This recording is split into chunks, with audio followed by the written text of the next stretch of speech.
Hey, it's Rebecca here with episode 1. That's 001. I'm making room for hundreds of these babies.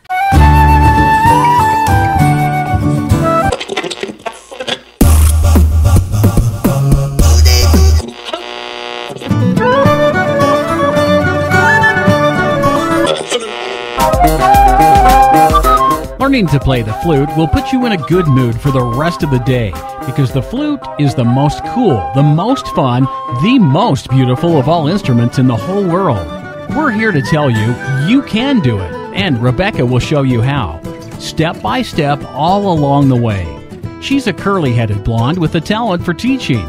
Introducing the Learn Flute Podcast. Take it away, Rebecca. Well, hi, and welcome to the Learn Flute Podcast. My name is Rebecca Fuller, and I'm so excited to be here today on my very, very first official podcast for this, which I am calling the Learn Flute Podcast. Now, I have other shows that I've done, and I feel like it's such a great way to find new friends and share things I'm interested in and really love. Here, on this Learn Flute podcast, I'm here to lead you and guide you through the ins and outs of various points of interest when learning how to play the musical instrument flute. So, I only think it's appropriate here to give you all the inside information on what you can gain from listening month after month and how you can maximize your learning potential. So this podcast is companion to my website where all the visuals, articles, and videos are on this URL, learnfluteonline.com. Okay, so that's learnfluteonline.com, all one word. If when you're finished listening here and you're ready to get going with some step-by-step tutorials and videos, you can do so for free by signing up with your name and email right there on the front page. That will get you on a valuable email list where you'll receive your registration information so that you can get yourself a student username and password and begin today. And like I said, you can begin for free.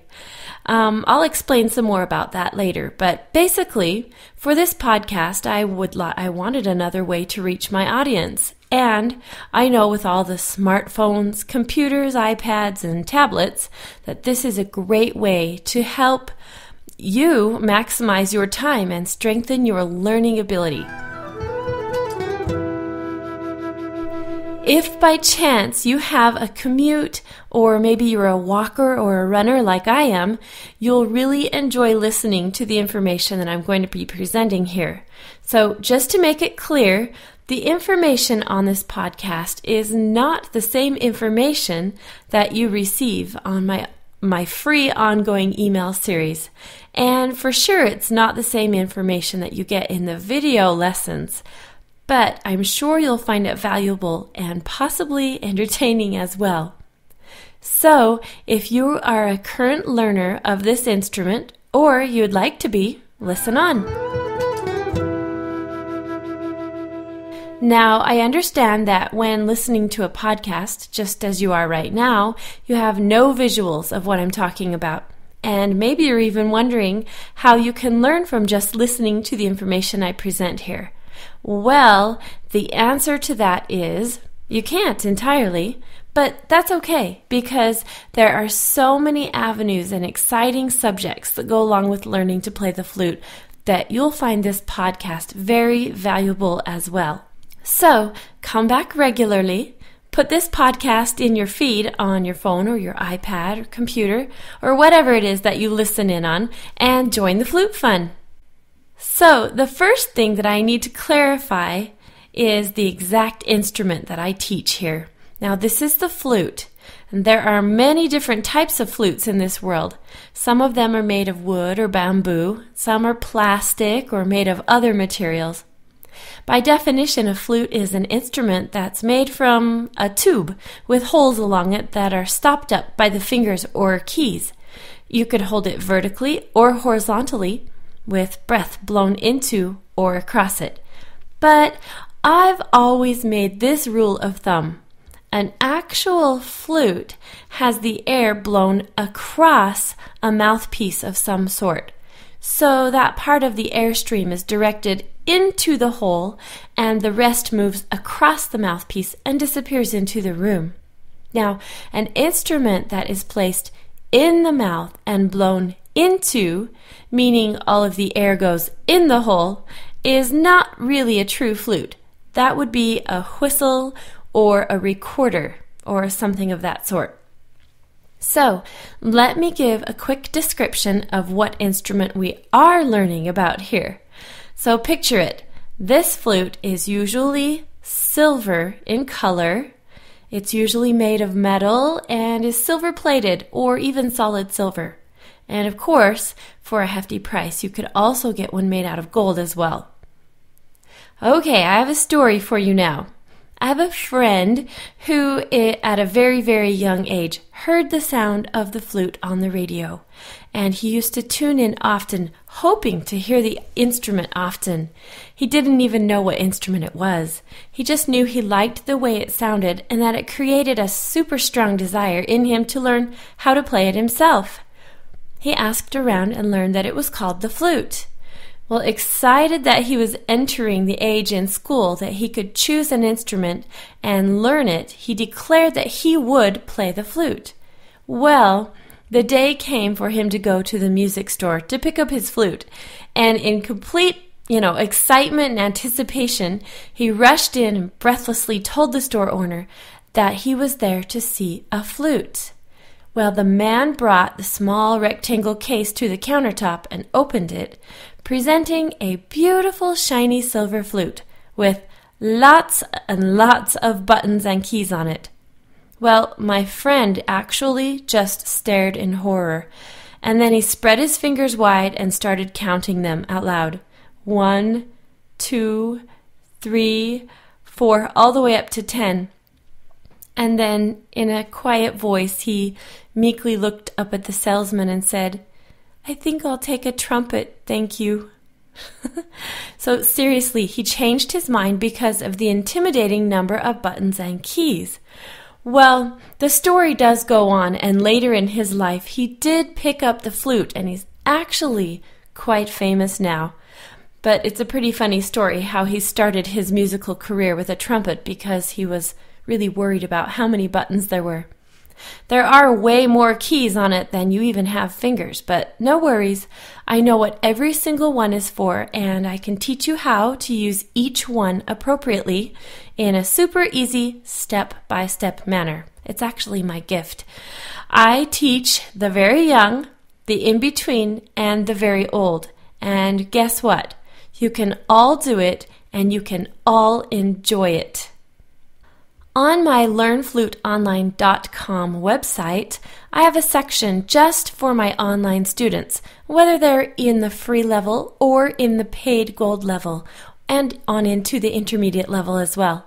It's a bonus section where I give a plethora of good advice and inspirational stories, and one of them is my own. I thought it would be appropriate to share some of my very humble beginnings with this awesome instrument now. So, why did I choose to play the flute myself? Well, actually, I think it's a pretty interesting story, and it all began back in, 1983 or so. That was a long time ago, when my family was cleaning out my grandpa's old root cellar. And I remember it was really musty and full of dirt, and there were even a few rotten potatoes in there. And I was poking around in the dark, afraid that maybe a mouse might be in there, when I actually felt something hard with my fingers. And I pulled it out of the dark, dusted it off, and found that it was a flute case. Now, I actually knew right off that it was a flute case because my older sister had a flute of her own, and I was not allowed to touch it. But you can bet that I had dreamed about it. Seriously, my start to learning, playing, performing, and teaching the art of flute was all serendipitous and began in the very dirty old root cellar. But I worked hard. Boy, did I work to make sure I learned how to play that instrument. And I look back on it now and see that, yes, I was quite competitive, but I really wish that I had had some better direction those first few years. I was just kind of winging it and doing my very best. And now that I know as many things as I do, and I look back on my start to playing the flute, I wonder, how did I even ever get to be this good? So, what can you do if you also have a desire to learn this beautiful instrument? Well, I'll be happy to help you on your journey. And don't forget that you can get started by going to learnfluteonline.com and signing in with a little bit of information in the right-hand sidebar. I invite you to come and join our community. We are a super fun, super friendly bunch. And we're all in there in the Learn Flute Online community, having a good time and making some really great music in the meantime. Now, I'll be giving you more information on playing flute and the other things that I offer in the next podcast, as well as taking you through, all of the features and insights on how you can do it affordably and effectively. But until then, if you have any questions or would like to see any links or anything else that I may have mentioned in this episode, I have a transcript of everything you heard in the show notes at this URL. This is going to be the format that I will be using for all of my podcasts. So in the future, if you need to look something up from one of the podcasts, just remember this. They'll be under learnfluteonline.com / and then the number of the episode. For example, today's episode is 001. Remember that although this is the Learn Flute podcast, anything online will actually be found at learnfluteonline.com. And then, like I said, you can / and place the episode number there. I am always open to hear what you think about the show, and I totally welcome your feedback. This is Rebecca Fuller signing off for the day. My friends and I will play you out. Thanks for listening today. Remember that this is where people of all ages, such as you, can come, learn, and play the musical instrument flute in an easy-to-follow, organized manner, and in the privacy and comfort of your own home, on your own schedule.